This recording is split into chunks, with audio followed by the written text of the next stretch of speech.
Os Macabeus, testemunhas corajosas. No segundo século antes de Cristo, a Cidade Santa vivia em absoluta paz.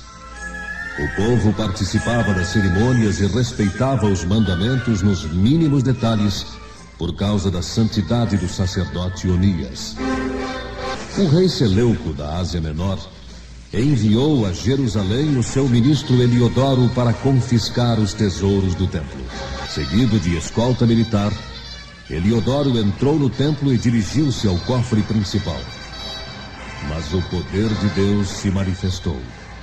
Ficaram sem forças e apavorados. Apareceu-lhe um cavalo encilhado montado por um guerreiro terrível. Avançava bruscamente e com as patas dianteiras dava coices em Heliodoro. Apareceram-lhe também 2 jovens extraordinariamente fortes, golpeando-o pelos 2 lados, até derrubá-lo. Foi socorrido e retirado em maca improvisada. Arrasado pelo poder de Deus, Heliodoro estava mudo e sem chance de sobreviver. Israel louvava a Deus por ter defendido a honra de sua casa. Alguns colegas de Heliodoro foram ter com o sumo sacerdote Onias para que pedisse a Deus a graça da sobrevivência do ministro. Enquanto Onias celebrava o sacrifício de expiação, apareceram os mesmos 2 jovens. Por mérito do sumo sacerdote, vais recuperar a vida. Mas dize a todos que foste golpeado por Deus e agora Ele te salvou. Alguns anos mais tarde, Jazão, irmão de Onias, através de suborno conseguiu do rei da Pérsia o cargo de sumo sacerdote. De imediato impôs ao povo os costumes gregos contrários à lei de Moisés.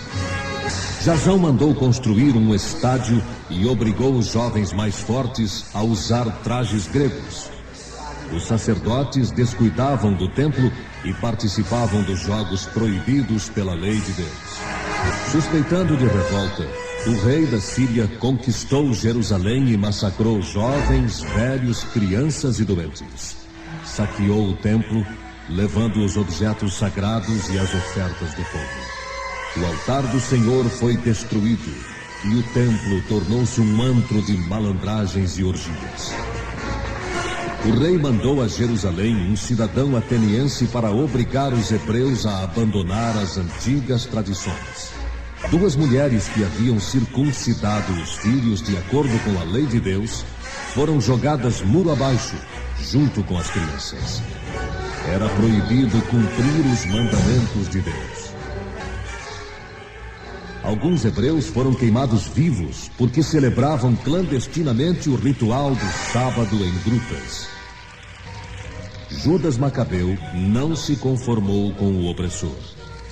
Junto com outros companheiros, retirou-se para o deserto.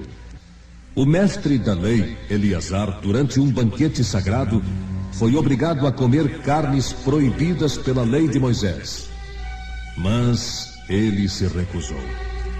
Os responsáveis pela festa conversaram com Eleazar em particular, forçando-o a comer disfarçadamente a carne consagrada aos ídolos e assim escapar da morte. Podeis matar-me. Não convém começar a mentir aos 90 anos de idade. Ao verem o meu exemplo, os jovens se sentirão enganados. E os anos que me restam seriam de vergonha e infame. Fugir do castigo dos homens eu conseguiria, mas da punição de Deus nunca. Quero dar aos jovens um testemunho de fidelidade à lei de Deus. Podeis levar-me ao suplício da morte. Já prestes a morrer, Eleazar ainda pôde exclamar: Deus sabe que poderia livrar-me da condenação, mas por amor a Ele, entrego a minha vida. Prenderam também 7 irmãos junto com a mãe. Todos foram submetidos a torturas cruéis para forçá-los a comer a carne proibida. que pretendeis de nós? Antes de desobedecer a lei do nosso povo, estamos prontos a morrer. O rei ordenou jogá-lo vivo no fogo e assá-lo na fornalha. Os outros se encorajaram mutuamente. Deus está vendo e nos dará coragem e proteção. Após torturar o segundo, ameaçaram. Se não comeres a carne, vamos torturar o teu corpo, membro por membro. Jamais comerei. Tu nos tiras a vida presente, mas o Rei do Universo nos fará ressurgir para uma vida eterna. O terceiro sofreu as mesmas torturas. Esses membros sacrificados por amor à lei, eu os recebi de Deus. Um dia vou tê-los novamente. Filhos queridos, a vida gerada por mim veio do Criador do Universo, que formou com amor um por um dos vossos membros. Dele recebereis nova vida, feliz e imortal.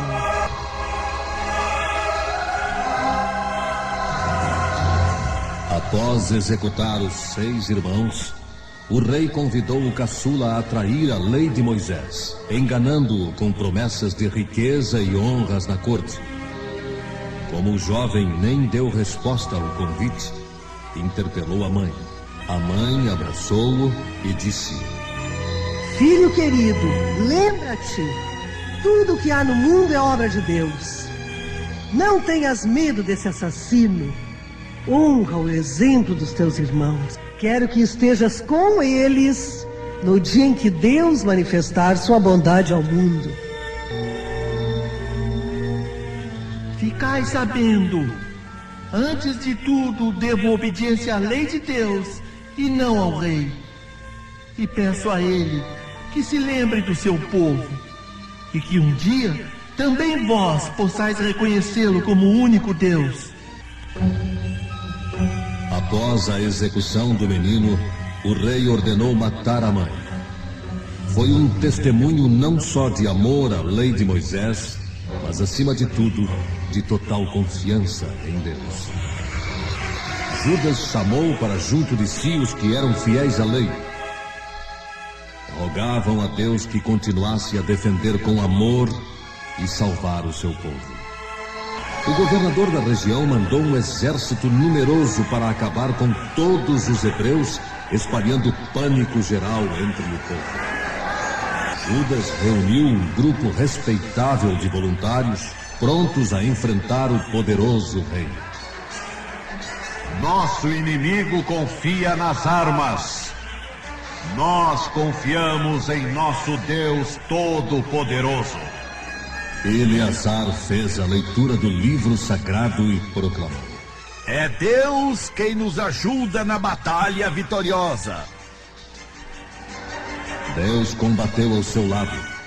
Judas derrotou o exército do governador e pôs os sobreviventes a fugir. O sábado foi dedicado ao agradecimento a Deus. No dia seguinte, distribuíram os despojos de guerra às vítimas da perseguição, às viúvas e órfãos. Todos se uniram para agradecer a bondade de Deus para com seus servos. Judas e seus companheiros reconquistaram o templo e a cidade de Jerusalém. Purificaram o lugar sagrado, reconstruíram um novo altar e ofereceram sacrifícios de louvor e ação de graças a Deus. Rogaram a Deus que tamanha infelicidade jamais recaísse sobre o povo. Se por fraqueza voltassem ao pecado, fossem corrigidos sem castigá-los com as crueldades do inimigo estrangeiro. Judas combateu a todos os povos vizinhos, opressores dos hebreus. Assinou contratos de paz. Após a batalha contra os idumeus, ele recolheu todas as vítimas para dar-lhes honrosa sepultura. Debaixo das túnicas dos soldados encontrou amuletos dos ídolos proibidos por Moisés. Assim, todos entenderam por que foram vítimas do inimigo. Judas fez uma coleta entre o exército e mandou a Jerusalém 2.000 moedas de prata. Pediu aos sacerdotes que oferecessem em sacrifício pelo perdão dos pecados como testemunho de fé na ressurreição final.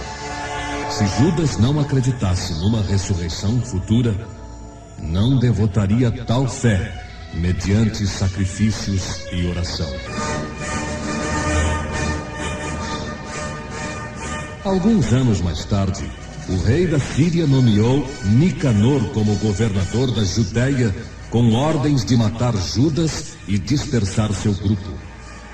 Tomou Jerusalém e lançou-se ao combate contra Judas Macabeu. Judas Macabeu exortou os companheiros a nada temerem, leu as palavras dos profetas e da lei e contou-lhes um sonho. Vi o antigo sumo sacerdote Onias com as mãos erguidas para o céu, orando pelo povo.